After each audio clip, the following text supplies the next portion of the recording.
प्रिय सावित्रीमाई, बघतेस ना, तू दिलेली लेखणी आज तलवार झाली. केवळ भाकरी थापणारी तुझी लेख वर्ल्ड कप सुद्धा घेऊन आली. कधी काळी घराबाहेर न पडणारी मिस वर्ल्ड, मिस युनिव्हर्स म्हणून आता 7 समुद्र पारही अभिमानाने मिरवू लागली. तुला माहितीये का, या सोशल मीडियामुळे घरात बसूनही ती उत्तम कमवायला लागली. हे सगळं तुझं दान, जे तू आमच्या ओटीत घातलंस आणि आमच्या आयुष्याचं सोनं केलंस. आणखी एक सांगू का माई, तुझा काळ, तुझी ती कहाणी वाचली तर आजही डोळ्यात पाणी उभं राहतं. अगं, साधा स्वयंपाक करताना चटका बसला तरी वेदना असह्य होतात. माहित नाही सती जाणारा तो जीव ते सगळं कसं सहन करत असेल. धर्माच्या नावाखाली अग्निकुंडात होरपळणाऱ्या तिच्या आयुष्यात तू थंड वाऱ्याची झुळूक होऊन आलीस.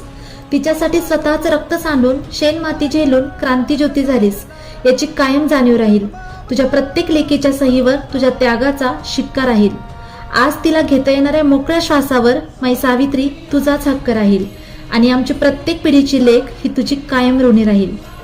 तुमच्या माझ्या आयुष्यात शिक्षणाचा रंग भरणाऱ्या, आपल्याला आपल्या हक्काचं आभाळ मिळवून देणाऱ्या या क्रांतिज्योतीच्या जयंतीनिमित्त सर्व लेकींना खूप खूप खूप शुभेच्छा.